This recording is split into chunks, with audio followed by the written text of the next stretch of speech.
Hello, class. Let's continue with our study on the second part of the prophetical book of Ezekiel. Okay, so we have already done the first part. Now we are going to begin with the second part of the prophetic book of Ezekiel. So here we are going to talk about the messages of Ezekiel, be it oracles or be it we can say the symbolic actions, okay, or parabolic actions or enacted parables. So let's move ahead and talk about his messages. So the message of Prophet Ezekiel. Okay, the prophet of message of Prophet Ezekiel. So though he remained dumb until 587 BC, that is the fall of Jerusalem, but God loosened his tongue whenever he needed to speak through the prophet. So, for the time when God did not want him to speak the prophetic word, God did not allow him to speak. So he could not speak, or he found himself dumb. That is, his tongue stuck to the roof of his mouth, and he could not utter a word. So even if he was, he was in pain, or even if he was beaten up or persecuted, he could not speak at that time. So he had to remain dumb. He could just remain dumb, and he could not talk at all. He could not say anything. Okay, so till the time God did not want him to speak. So it was a very difficult call of which Ezekiel had, and it is quite unique. And none of the prophets actually had this kind of call. So he remained dumb. Okay, so the initial years, or we can say from the time that he received the message, or the time that he saw the vision, he remained dumb for some years, from around 6 years. We can say he remained dumb. Okay, and God loosened his tongue in between whenever he wanted to speak through him as a prophet. So it was during these 6 years when he was dumb that he used six symbolic actions to communicate his message. So he has written about these symbolic actions or symbolic enacted parables in chapter 1 4 verse 1 to 3, chapter 4 verse 4 to 8, chapter 4 verse 9 to 7, 17, chapter 5 verse 1 to 4, chapter 12 verses 1 to 7, and chapter 12 verses 17 to 20. So we are going to talk about each and every enacted parable over here. So it would be good if you if before before every explanation, you read those portions from the Bible, and then you can listen to the lecture on that, or the explanation of that. Okay, so just example. First we are going to talk about chapter 4 verses 1 to 3, which is the siege of Jerusalem. Okay, so first it would be nice that you read these verses, chapter 4 verses 1 to 3, and then listen to this part of the lecture. Okay, so the siege of Jerusalem, chapter 4 verses 1 to 3. This is the first act that demonstrated the 18-month siege of Jerusalem. So to remember that when that there was 18 months of siege over Jerusalem, and the people were being troubled, and they were struggling under the siege of Babylon, which was put over Jerusalem. Okay, so this is an enactment that is talking about that is being demonstrated about the 18-month siege of Jerusalem. So Ezekiel made a model of the city. So on the ground with mud, and he with on the ground he made. So this was done basically in the public area. Okay, so he made the model of the city with mud and clay. Okay, and he also made the models of enemy encampments to surround or to enact the siege. Okay, so he made the city of Jerusalem, and then surrounding the city of Jerusalem, he made the encampments of the enemy, how they were settled around the city of Jerusalem, uh, to enact as a siege, how they were putting siege on the city of Jerusalem. So Ezekiel then plays the role of Yahweh here in this vision, or sorry, in this enacted parable, or enacted vision, enacted symbolic action, sorry. He enacted or played the role of Yahweh. So he lifts the heavy iron pan. Okay, from his house, from his kitchen, basically, he brought a heavy iron pan, the broad, flat bread making griddle, that also he brought from his home, and he wheels it high. Okay, he throws it high. Then he crouches down beside the city and places the iron griddle between his face, and then the model with gestures and expressions of hostility and attack. So we have to understand that he throws it up, okay, wheels it high, okay, and then he crouches below and then hides himself or his face with the girdle, and that is he's hiding from them, and then he expresses the gestures of attack and hostility. So slowly the realization takes place. So whoever is watching Ezekiel do all these things or enact this, this full drama that is taking place over here. So whoever is watching over there, they slowly realize that. This kind of realization slowly creeps into them, that Yahweh is not with the city defending it. Okay, but he is outside the city attacking it. So the whole thing that Ezekiel is actually trying to show over here with the city and the siege and all these weapons that he is doing, with using these household vessels and pans and all those things, he's trying to show that God is actually not defending the city from within, but he is attacking the city from outside. So he is Yahweh and he's attacking the city from outside. So Yahweh himself is the real enemy of Jerusalem at this time. His anger can no longer be averted by any kind of persuasion, plea, or protest. Soon, the so called holy city will face the judgment of the holy God. So we have to understand that in this enacted parable or in this symbolic action, we have to understand that he is showing the siege of Jerusalem, and he's actually showing that this is the will of God. This is the doing of God, that the city is under siege and the city will be taken into captivity. So the enemy is not actually Babylon, the enemy is God himself, and God is, instead of defending the city of Jerusalem from within, he is the one who is attacking the city of Jerusalem from outside. This was the first enacted or symbolic act that we saw. Now we are going to look at the second symbolic action or second symbolic act. Okay, again, before listening to this, it would be nice if you read the portion, chapter 4, verses 4 to 8. So this is talking about bearing the sin of Israel. This is the second symbolic act.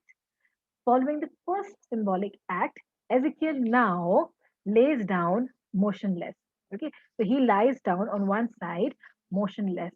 He wrapped a rope around himself to portray his immobility more vividly. So, what he did is he took a rope and he tied himself around from top to bottom. He tied himself around and he lay down on one side. This was to show that he was bound and he could not move. In this state, he was to bear the sin of the house of Israel.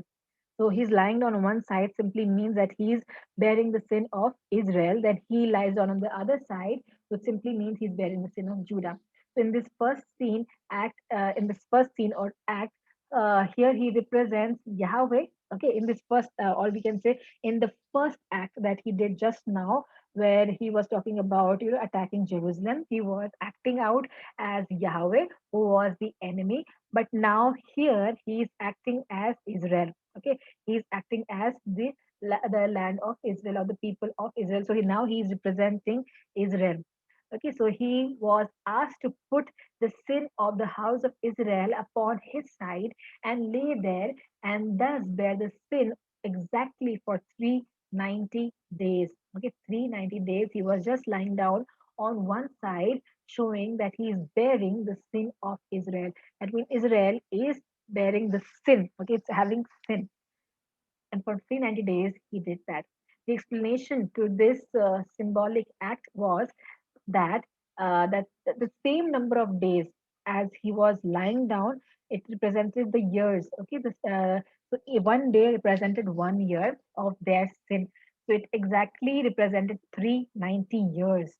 Okay, so though Ezekiel was lying down for 390 days, it represented 390 years. And the people clearly understood what Ezekiel was doing because he did for 390 days. And the people understood that he's bearing the sin or the weight of sin for the sins of 390 years. Okay, so this was a second symbolic act that we saw and is done by Ezekiel. Now we'll move to the third symbolic act. Okay, again, it would be nice if you can read the portion chapter 4, verses 9 to 17 before listening to this part of the lecture. This is the third symbolic act, and this is called the bread of affliction. Okay, the bread of affliction. This is the third symbolic act. Ezekiel gets some grain. Okay, he gets some grain and some vegetable and mixes them in a storage jar. He takes a jar, gets some grains, gets some vegetables, and he mixes it in that jar and keeps it. And then he takes out just enough of the mixture to bake one rough or one small kind of loaf of bread. And this was to be his food for a year. So every day he would just take a small portion and then he would just bake that bread, and that much he would eat. Small bread he would make and he would eat. And this was his food for the whole year, with one third pints or zero point 0.6 ml of water per day. Imagine 0.6 ml of water per day. We are required to drink around 8 to 10 glasses of water. He has to drink only 6.6, okay, not even 6.6 ml of water per day. Okay, this was the virtual starvation level that the inhabitants of Israel would soon endure. Okay, so he was actually showing or portraying or enacting the kind of starvation that the people of Israel would go through in some time. The barley bread that he baked was to be baked on human excrement or excreta, that verse 12. And so the food was defiled. So what he had to do was, the bread that he was baking, it had to be baked on human excreta, okay, which made it unholy or which defiled the bread, the food. Now we are looking at the fourth symbolic act. So it will be nice again if you read chapter 5, verses 1 to 4 before listening to this part of the lecture. This is called the final conflagration. Okay, the final conflagration. Ezekiel got a sharp sword. Okay, this is very strange kind of a symbolic act that we can see. He got a sharp sword. Okay, and he shaved his head with that sharp sword and divided the hair into three parts. Okay, he shaves the whole head, divides the hair into three parts. One third he burns, one third he kept on the clay model. Okay, he kept that one third. He divided the hair into three parts. So one part of it he burned. The second one third part, he kept on the clay model of the city which he had already made of the Jerusalem, and cut it with sword. So he kept it like this, and he cut it with sword. Okay, and then one third of the remaining part, as we can see, he scattered in the air. He threw up like this and he scattered in the air. So one third he burned, one third he kept on the clay, and he, you know, hit it with the sword and he cut it, and then one third he threw it in the air and he scattered it. One third that he burnt represented those who died in pestilence and famine. One third that he cut with the sword represented those who would be killed and murdered. One third that he scattered represented those who would be scattered in all directions. Of that last one third that he had dispersed or thrown in the air, he took a small portion and he saved it by binding it in the skirt of his robe. And this represented the remnants, or the remnants which Yahweh would bring back to Jerusalem. So the onlookers would soon realized that the sword was the anger of the Lord. So the sword with which he shaved his head and the sword with which he cut the hair, it was the sword of the Lord, or sword of Yahweh, and it was going to come upon the people very soon. The fourth symbolic act, the fourth symbolic act we just now saw. Now we are going to see the fifth symbolic act. Again, it would be nice if you can read chapter 12, verses 1 to 7 before listening to this lecture or this part of the lecture. This is called the defeat of Jerusalem. So, this fifth symbolic act is called the defeat of Jerusalem. Ezekiel prepared a large exile bag. So, it's like a shoulder bag, big, huge shoulder bag. So, he prepared a exile bag. He dug a hole in the wall and went through it in the dark. Okay, so there was in the night, in the dark of the night, he goes through that hole with the baggage on his shoulders and his face covered. So he covered his face. So he had already dug the hole in the wall. So now he is carrying the baggage, covered his face, and he goes through that hole of the wall. So this the meaning of this act is seen in chapter 8, verses 8 to 13. The survivors of the exile would go into sorry the survivors or the exiles would go through it. Okay, so it simply meant that they would be taken into exile. So the fulfillment of this prophecy was seen in 590 BC in Second Kings chapter 25 verses 1 to 7, where Zedekiah, with the baggage on his shoulders and face covered, escaped through a hole in the wall, and Babylonians blinded and took him as a captive. Now we'll look at the sixth symbolic act. Okay, this is found in chapter 12, verses 17 to 20. So again, it will be better if or good if you can read this portion before listening to this part of the lecture. Okay, so Ezekiel again uses food and drink. We have really remember before also he has used food and drink. So again now he's going to use food and drink. So he uses food and drink to indicate what lies ahead for the inhabitants of Jerusalem. They will eat and drink in fear. So he had to he had to act it out. He had to enact it. Okay, so they will drink and eat in fear, both of the besieging army and the famine. So God not only is sending the besieging army or the siege upon Jerusalem, but he's also sending a famine. Okay, so with the enemy siege, there will be shortage of supply in the food and water, because the enemies are around them and the siege is around them. So there will definitely be a shortage of food. So that will turn into famine.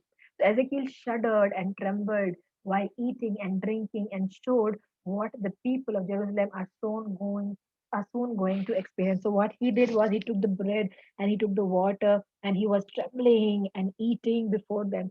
Okay, so it simply meant the fear. His face reflected the fear as he shuddered and as he trembled while eating and drinking that food, okay, and drinking that water. So it simply meant that this kind of fear was going to grip the people, and they will tremble and they will shudder and fear while they are eating and drinking. So because of the enemy that God has sent for them to judge them. So they will have no resources to fall back on, and there will be complete destruction of the land. Chapter 12, verses 19 to 20. So we can see that God is also not going to defend them over here, but they are going to go into captivity. God has sent this judgment, and now they stand before the judgment, and now they are going to, very soon they will be in that fear. They will be gripped by that horror of the enemy, and they will have no defense and nobody to rely on. So these were the symbolic acts that Ezekiel did basically in the first 6 years of his ministry, where he was made to be completely dumb. Okay, now we are going to look at some allegories that he used. Okay, so it is found in chapter 15, 16, 17, and 23. So he taught using some allegories. Okay, so we'll talk about that now. The first allegory. Okay, the first allegory, this is the most detailed one. It is found in chapter 16. This is the allegory of Jerusalem. Okay, talks about Jerusalem as a historical survey, as Ezekiel does a historical survey up to his time. It pictures the nation as an unwanted female child. So what he does is Ezekiel does is, from the time when God called the city of Jerusalem, or sorry, called the Hebrews. Okay, from the time God called the Hebrews, the nation, the people. Okay, till this time, till the time of Ezekiel, he is going to narrate this whole story using an allegory of an unwanted female child. So he uses the allegory of an unwanted female child, which is representing the nation of Israel. Okay, chapter 16, verses 4 to 7. So we can see that this is the picture of the nation as an unwanted female child who was rescued. Okay, who was rescued by whom? By God. So when she grew up, her benefactor, that is God, married her. Okay, so this marriage is a covenant. Okay, this marriage is a covenant that God made with the nation of Israel on Mount Sinai. So, when the nation of Israel was very small, it was abandoned, it was thrown away. It was abandoned and it was rejected. It was lying dirty, filthy as a small infant, and God picked it up. And God, raised her and made a beautiful woman. And then God thought that I cannot give it into the hands of anyone because they will destroy it. So God married, or God made a covenant with the nation of Israel on Mount Sinai. But the wife, when after becoming the wife, after the covenant, She becomes the wife of God. So, but the wife was unfaithful. The wife became unfaithful. That girl, that infant girl that was taken up and scared by the Heavenly Father or Yahweh. Now, and when God even married her to keep her safe, that woman or Israel, as we can see here, she became unfaithful. She played a harlot by worshipping Baal, the local deity of the Canaan, and by trusting in the military power of Egypt and Assyria and Babylon than trusting God, the one who cared for her, the one who provided her, the one who raised her, the one who married her, the one who protected her from everything, the one and only Almighty God. So instead of trusting Him, she trusted and worshipped Baal, and she trusted in the armies of Egypt, of Assyria, of Babylon, and of other nations instead of trusting God. On seeing the unfaithfulness of his wife Israel, the husband, that is Yahweh, becomes very, very angry and very jealous and is determined to punish her. He wants to punish her. Chapter 16, verses 38 and 42. After the punishment, Yahweh again would show his love for her. So, after punishing the nation, after judging her, we see that God feels pity for her. God feels sad for her, and his love for her again blooms, and then he will forgive her and he would make an everlasting covenant with her. So, the covenant which was broken by her, God is going to keep it aside, and God is going to make an everlasting covenant with his wife, that is Israel, which is mentioned again in chapter 16, verses 59 to 63. So, this is the first allegory or the first story that he mentions um, in, in chapter 16. Okay, again it would be nice if you read the chapter first or this portion first and then listen to this lecture. Okay, now let's look at the second allegory. Okay, again it would be nice if you read chapter 25 verses 1 to 4 before you start listening to this part of the lecture. So this is the story of two sisters, Ohola and Oholiba. Okay, Ohola and Oholiba, they represent the two nations of Israel and Judah respectively. Ohola represents Samaria, the capital of Israel, and Oholiba represents Jerusalem, the capital of Judah. The historical event referred to here, which is we referring over here, is in chapter 23, verses 9 to 10, the destruction of Samaria in 721 BC. The younger sister, Oholiba, did not learn from the mistakes or the fate or the result of her elder sister, that is Ohola. Okay, and she also followed the same footsteps of being unfaithful to Yahweh, and this brought punishment upon her also, which is mentioned in chapter 23, verse 11. Now Ezekiel sums it up as the sin of Oholiba, that is Judah, as harlotry, a word reminiscent of Hosea's preaching. Okay, so we can see that the sin of Oholiba, okay, the younger daughter, or sorry, the younger sister, is harlotry, that she also goes to other gods and goddesses or looks for other husbands and other men. Okay, so which is also the scene that we see reflected in the life of Hosea and the prophetical book of Hosea. Now, let's move to the third allegory. Again, it will be nice if you can read chapter 18 before listening to this part of the lecture. So, this allegory is about the fathers eat sour grapes. Okay, this is a statement that the people of Jerusalem or the people of the Jewish people commonly or usually quote. The fathers eat sour grapes and the children's teeth are set on the edge. Chapter 18. Okay, this is a verse. This is a complaint described by the exiles to explain their position. So they're defending themselves still. They are saying that their fathers ate the sour grapes or their father did wrong and they are bearing the brunt of their father's mistakes, their ancestors' mistakes. So because their fathers or their ancestors had done wrong, so they are bearing the brunt or the punishment of their forefathers and fathers and ancestors. This was quoted by both in Jerusalem and in the exile, chapter 18, verse 2. Okay, and we also can see it in Jeremiah chapter 31, verse 29. This meant that the generation was suffering solely or completely due to the misdeeds of their ancestors. God speaks through Ezekiel, stating that this is not true at all. To illustrate this point, he uses three examples, okay, of or three examples of three successful successive generations of the Jewish kings. Okay, so he uses three generations of Jewish kings to solve this uh, problem that they are talking about. The first example was that of a righteous man who did what was lawful and would live. Okay, so he did lawful, so he would live. Chapter verses 5 to 9. That is the good king Hezekiah, who did good in his own days, and he honored God or Yahweh. So the second example that we have over here is of a wicked son. Okay, the wicked son of a righteous father, verses 10 to 13. That is Manasseh, the son of Hezekiah. Manasseh was a wicked king. Hezekiah was a good king. So Manasseh, the son of Hezekiah. The righteous acts of the father would be no good for the son to be saved. Okay, so he would die because of his own sins. So though his father was righteous, he would not live. His father would live, but he would not live.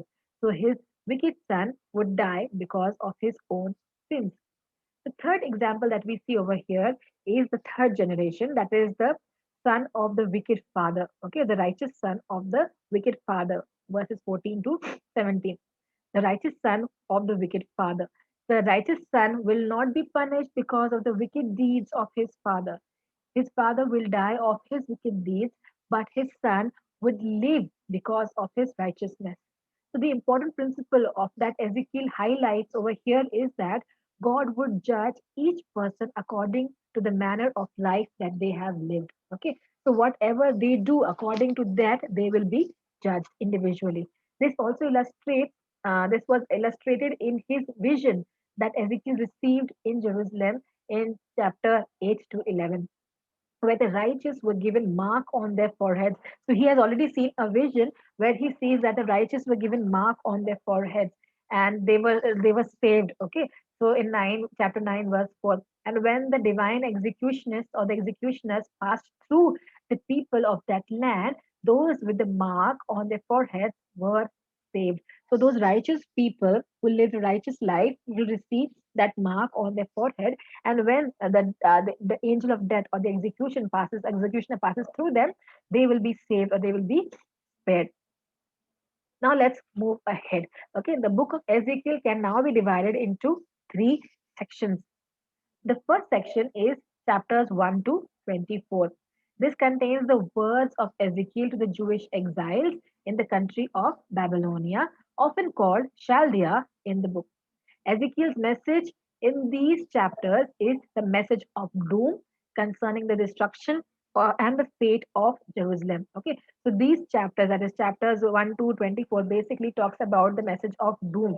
Okay, message of doom, basically concerning to the destruction and the fate of Jerusalem, which is mentioned in chapter 7, verse 5 and 10. These incidents recorded in this part can be dated before the destruction of Jerusalem. So when we're talking about the doom of Jerusalem, definitely it is spoken or written before the fall of Jerusalem. Okay, so this section then records the symbolic acts and words and allegories spoken by Ezekiel in the years 593 BC to 587 BC. A characteristic of these chapters is the incidents recorded are of the time when Ezekiel could not speak. So the chapters 1 to 24 are the chapters or the incidences or symbolic acts or everything that Ezekiel had prophesied or said. These are of those years. That is the first 6 years of his prophetic ministry. Okay, so this is the main characteristic of this section, that is chapters 1 to 24. That this is about the incidences, or this is about the period when Ezekiel could not speak, or he was made dumb and left as a dumb person, not to speak. So he did only symbolic actions, and whatever he prophesied or saw the visions and all was in those 6 years. The second section is from chapter 25 to 32. Now, this contains oracles. Now he can speak after the first 6 years. Now he can speak. Okay, so it contains oracles spoken against the foreign nations. So the literary character of which section differs from the other two sections, as it is written in poetical form and not recorded chronologically. So when it is poetical form, definitely their chronology will be missing. Okay, so that is the quality of poetic writing, where the expressions are there, but there is no you know fixed chronology or pattern. Okay, So, and we don't need to be factual at that time, and it is poetical in nature. The writing is poetical in nature. So, the literary character of this section is poetical and it is not chronological.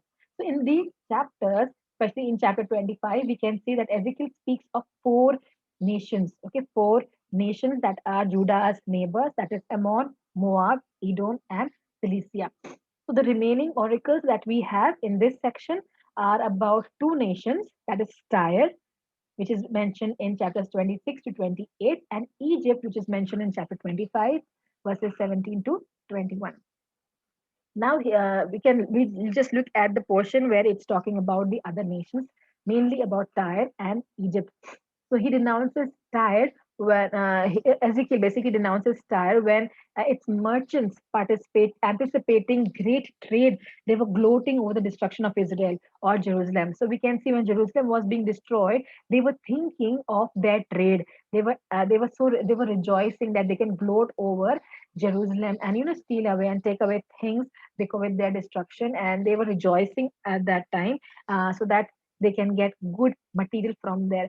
So when Yahweh would punish Tyre through Nebuchadnezzar, which is mentioned in chapter 26, verse 7. Nebuchadnezzar did besiege Tyre, but they moved. Then when they were besieged by Nebuchadnezzar of Babylon, they moved to a coastal city, to an island, and hence were protected from him. Okay, the siege lasted for 13 months till all were exhausted, including the Babylonian soldiers. Nebuchadnezzar then moved back to attack Egypt, and eventually Tyre was conquered by Alexander the Great. So there were two kind of sieges over Tyre. First, it was by Nebuchadnezzar, and then when it was by Nebuchadnezzar, they moved to an island. And then we can see that Alexander the Great made a way to that island, and then he took that island. Okay, and then he destroyed or defeated Tyre. So the first part of the prophecy against Tyre is in 26 verses 4 to 6, where the prophet talks about how it will be plundered and destroyed. Then they will know that he is the Lord. So why they will be plundered and why they will be destroyed? Because they were proud of themselves and they were thinking, they were challenging God and the people of God, and they were rejoicing, gloating at the destruction of Jerusalem. And now God would show them that he is the Lord. This is more appropriate in the time. This happened to be more appropriate in the times of Alexander, because they defeated him and they defeated Tyre than Nebuchadnezzar. The second part of this prophecy is against Tyre. Against Tyre is in chapter 28, verses 9 to 11, which is called the lament for the king of Tyre. Okay, a lament for the king of Tyre. Here, Ezekiel uses poetic language and compares it to the fall of Lucifer. Okay, he uses a poetic language and he compares it to the fall of Lucifer. It's not about the fall of Lucifer, it's comparison to the fall of Lucifer, the fallen archangel. The second nation that he talks about is Egypt. It was a powerful nation in that period, and Ezekiel says that Egypt thought of itself as a great dragon or crocodile, but in the eyes of God, he was only a weak reed. Okay, so nobody can be a dragon before God. He is a weak reed before God. Egypt will be punished by Nebuchadnezzar, who would be God's agent. The third section, as we can see, is chapters 33 to 48. And he speaks about the restoration of Israel. Ezekiel's ministry continues even after the fall of Jerusalem in 587 BC, and he encouraged the exile with the description of the glory of the future as he was recommissioned to be a watchman. Okay, so now after the fall of Jerusalem, after saying so many things about the judgment of God, now finally the Jerusalem has been destroyed, and now he's recommissioned to be a watchman, and now he's talking about the future, the glorious future of Jerusalem. He told in the glorious age, in that glorious age, they would have a leader. In contrast to the professional prophet and priest, he would be a true shepherd who would seek for his sheep, rescue them, and feed them in good pastures. So he is actually pointing towards Jesus Christ, who is our good shepherd.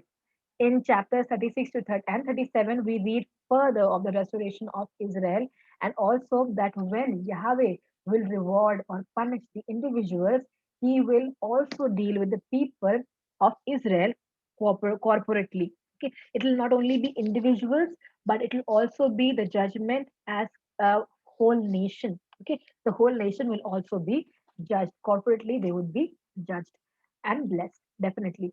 So chapter 36 states that restoration is the work of Yahweh. He will cleanse them, give them a new heart of flesh, cause them to walk according to his command. This is quite similar to the new covenant that we see in Jeremiah chapter 31, verse 31 to 34. His message of restoration continues in chapter 37, where we see the vision of the valley of dry bones and their restoration by the Spirit of God. The third prophecy by Ezekiel or of Ezekiel was that Israel will experience a spiritual rebirth or revival. Okay, so they will experience a spiritual rebirth or revival. So there is a glorious age, there is a glorious future, and a shepherd, a true shepherd, which was the first prophecy. Then there will be a restoration, complete restoration, where God will reward and punish individuals. This is the second prophecy. The third prophecy is that Israel will experience a spiritual rebirth or revival. The fourth prophecy was the restoration of the nation. He was commanded to take two rods. Now he takes two sticks or two rods and writes on them for Judah and for Joseph. Okay, on one he writes for Judah, and on the other he writes for Joseph, representing the nations of Judah and Israel. And he would join them together. Okay, they were separately he wrote, and then he would join them together. This symbolic act would foretold actually that the nations of Judah and Israel would again be reunited in the future age. So Israel and Judah would be reunited in the future age. Okay, so this was the message of we can see the divisions as we can see about the prophecies or the messages that were in the book of Ezekiel. So we saw it into three parts or sections.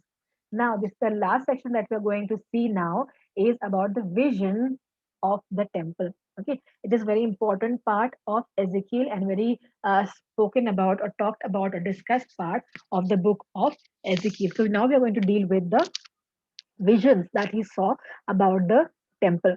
So apart from the vision that he saw at the time of his call, Ezekiel saw two other important visions regarding the temple, which are mentioned in chapters 8 to 11 and 40 to 48.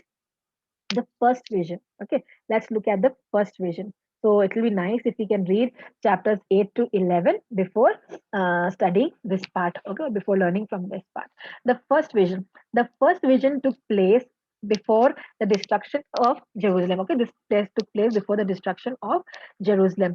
Ezekiel chapter 8, verse 1 informs us that he saw it in 591 BC.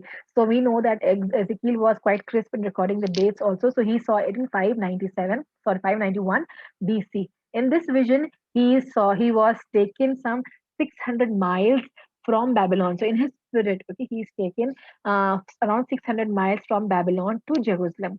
So now he is in Jerusalem, in the entrance of the inner court of the temple. Okay, so he is in Jerusalem towards or in the entrance of the temple or the court of Jerusalem. Okay, at the entrance of the temple, the glory of the God, the Lord, appeared to him as earlier. So, if you remember, he has already seen the glory of the Lord.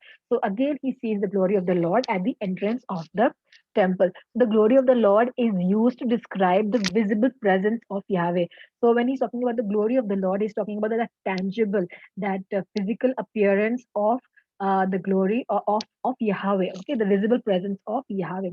And at times it is also called Shekinah, which means the dwelling of God amongst his people. So the Shekinah is the nearest Old Testament equivalent to the New Testament doctrine of the Holy Spirit. Okay, so Shekinah and Holy Spirit can be is you in Old Testament we see Shekinah glory, and in the New Testament we see Holy Spirit. So it is quite uh, near in the doctrinal terms, as we can see it is quite equivalent in the doctrines. Okay, so it was the glory of God that filled both the tabernacle and the temple. Okay, so when we see the Old Testament tabernacle, the Shekinah glory used to come and dwell upon the tabernacle, in the tabernacle. And now in the temple also it dwells. Okay, so the glory of God dwelled or dwells in the tabernacle and in the temple also. In the New Testament, we see the Holy Spirit dwelling in the temple of God. So in this vision, Jerusalem, he not only saw the glory of God, the glory of the Lord, but he also saw some great abominations. Okay, so it was not a pleasant one. So he not only saw the glory of God, but he also saw the great abominations being committed in the temple. Chapter 8, verse 6. He sees the great abomination and the wicked acts being committed in detail. So let's see what kind of abominations did he see. First of the great abominations that he saw was the idol of jealousy. So in the temple court, chapter 8, verse 5 to 6, it says he saw this in the temple court. Okay, so it probably was the statue of Asherah or Astarte, the Canaanite goddess, the consort of high god El, and mother of Baal. It was carved on wooden pillar erected at the time of Manasseh. Okay, so Manasseh erected the Asherah poles and those idols in the temple, if you remember. So later it was removed and burned by Josiah, and it seems that Zedekiah or Jehoiakim had restored something similar to that in the temple again. So seeing these flagrant idols in his holy place, in his sacred place, Yahweh's jealousy is aroused to such an extent that he would not tolerate it anymore. He cannot stand it anymore. He was leaving not because he wanted to leave, but because his covenant people were doing such things that he was driven away or he was driven out of the sanctuary. The second of the great abomination that he saw was the prayer to the animal deities. Okay, the second great abomination was the prayer to the animal deities. Chapter 8, verses 7 to 13. Here Ezekiel sees a hole in the wall and he asks and is asked to dig another. Okay, so he already sees a hole in the wall and the Spirit of God asks him to dig another hole. Okay, and he saw the walls literally covered with the images of all kinds of crawling things and detestable animals and all kinds of animals of the house of Israel. Okay, all kind of animals of the house of Israel, especially the reptiles, the crawling ones, the crawling ones. Okay, so the room is not only dark and secret, but is also filled with smell of incense burners wielded by the 70 elders of the house of Israel. So we have to understand that the 70 house of Israel were supposed to burn the incense in the temple of the Lord. So now we can see that these 70 elders of the house, they were burning sacred incenses to all these animals. Okay, so these probably the 70 elders, they were probably the political leaders trying to invoke the support of Egyptian gods and enlist the help of Egyptian armies. So what he sees over here is probably that we know that Egyptians they worship all animals and all kind of creatures. Okay, so they make them all gods and all.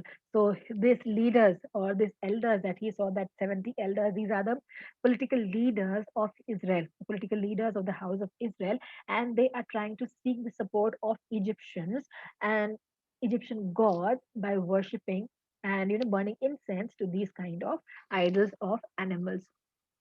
Third abomination. Let's talk about the third abomination. The third abomination, third great abomination that he saw was the mourning cult. Mourning cult, that is in chapter 8, verses 14 to 15. So this in the forecourt of the temple, he sees a group of women, mourning for Tammuz.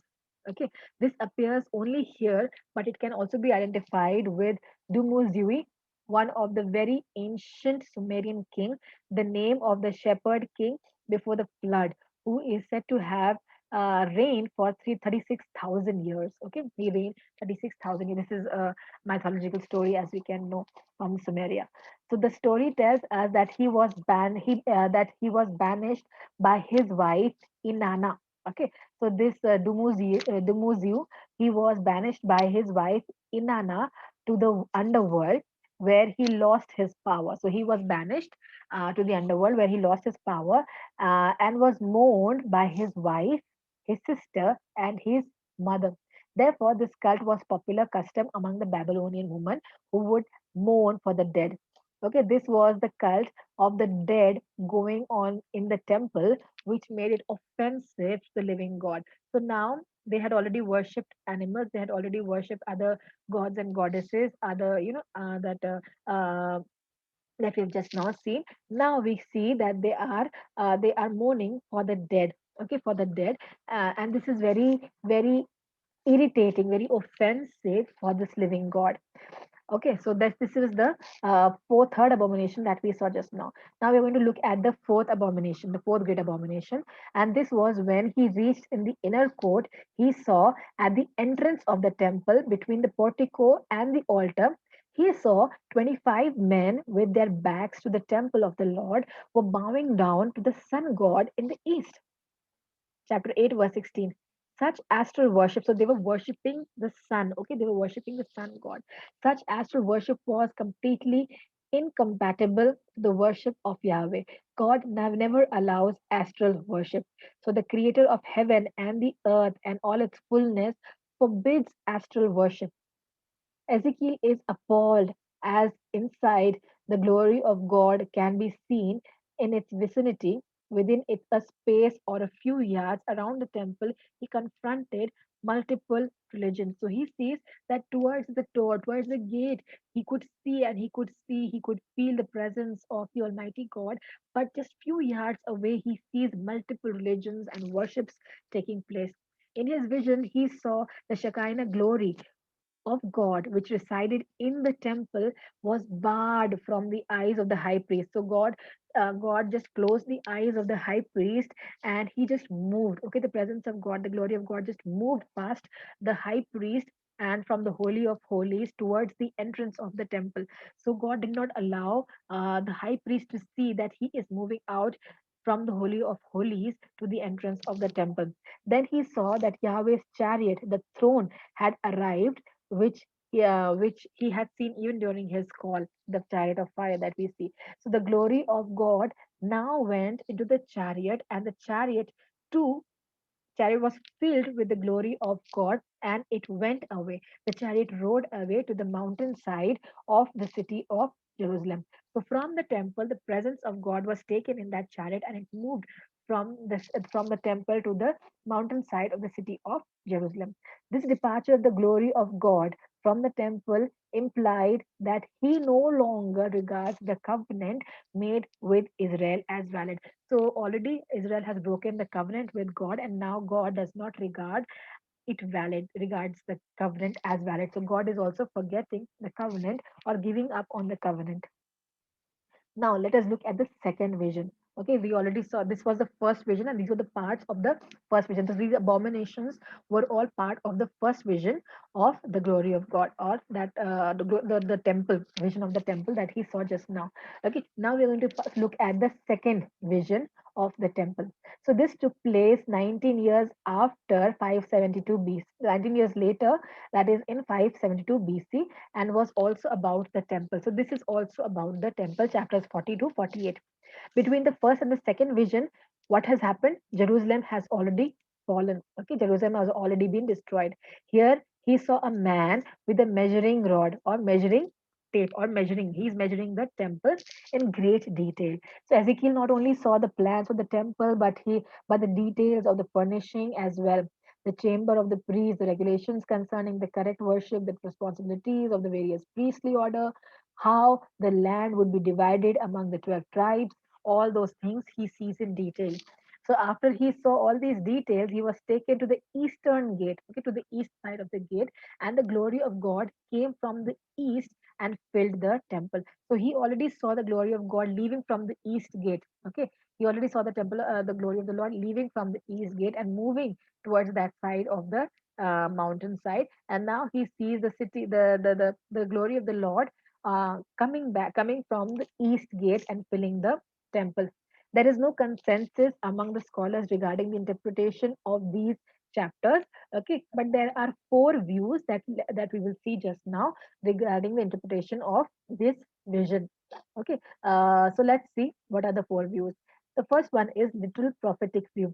It states that Ezekiel was given the blueprint for the new temple, which would be built when they would return to Israel from Babylonia in 538 BC. The second one is symbolic Christian view. It states that he was shown symbolically the glories of the Christian church. He saw symbolically the glories of the Christian church. The temple is not an actual physical place, but it is a spiritual one. So this is a symbolic Christian view. Third one is dispensational view. The many unfulfilled prophecies concerning Israel will be literally fulfilled in the age after the coming of Christ, that is the millennium. Hence, the blueprint that Ezekiel received in this vision will be built in the millennial age. Okay, when Jesus will return and start ruling for 1,000 years, it will be built on in that time. The difference between the literal prophetic view and the dispensational view is that the former or the prophetic view makes the fulfillment a literal fact that should have been accomplished in that time when the exiles came back to Babylon in around 538 BC. And the latter, that is the dispensational view, dispensational view simply means that it will literally happen in the future in the millennial rule of Jesus Christ. The fourth interpretation is the apocalyptic view. As the prophet sees in symbolic form something that will happen in the distant future, we may call it symbolic Jewish. Okay, we may call it the symbolic Jewish in contrast to the symbolic Christian view. Okay, so it can be called a symbolic Jewish view in contrast to the symbolic Christian view.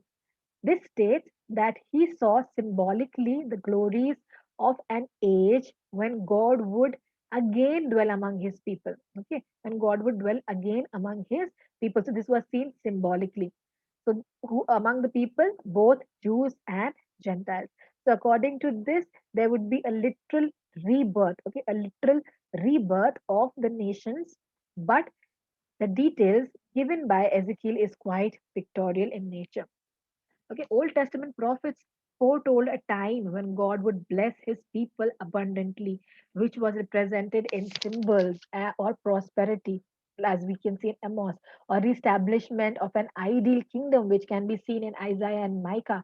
But for Ezekiel, the great future of restoration was the glory of God would again dwell with God's people, whether Jews or Gentiles. So we have already seen in the initial part also that the main thing for Ezekiel is the glory of God and the dwelling of the glory of God. And here we see that the fulfillment of his prophecy would be when God would dwell among his people and his people will dwell in his presence. Ezekiel is the only prophet who portrayed the future age with such detailed symbolism, though Apostle John also did some very vivid visions, had very vivid description of the visions, which was in quite striking resemblance, as we can see. It resembled the prophecies or the visions of Ezekiel to a great extent, though the difference between them should be noted. So there are two kind of differences that we can see between them, and there are similarities also.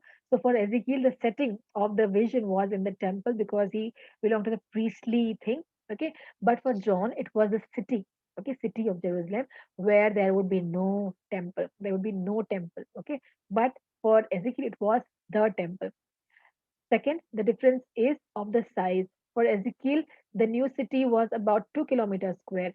Okay, but for John, it was a cube of 24,000 square kilometers. It was huge, in which there was no temple. Again, there was no temple. Both speak of a glorious age when God would visibly dwell among his people. Okay, so both are talking about a glorious age, the millennial reign, the glorious age where God will dwell among his people, and the people will dwell with the presence of God, and God, his glory will be there, his presence will be there, and people will enjoy it to the full. Okay, so that is the age that they both are talking about. So the differences in the description of this age shows that specific details were not as important as we think. Okay, so there are descriptions about the future age. There are differences in the descriptions, where we talk about the dwelling place of God, where we talk about God dwelling among the people and the presence of God among the people, and how that time would be and how that place would be, the measurements and everything. Okay, so there are different kind of descriptions of this age. Okay, details of this age, but those are not important. What the important thing is, the message, because the message is the same. The importance was its climax. The importance was in its climax, which is the same in both the cases. And what is this climax? Both of them, the New Testament and the Old Testament, Ezekiel is talking about God would dwell with his people. God dwelling among his people. And this is the future. This is the glory of the Lord. And the glory of the Lord dwelling among the people is what Ezekiel is talking about.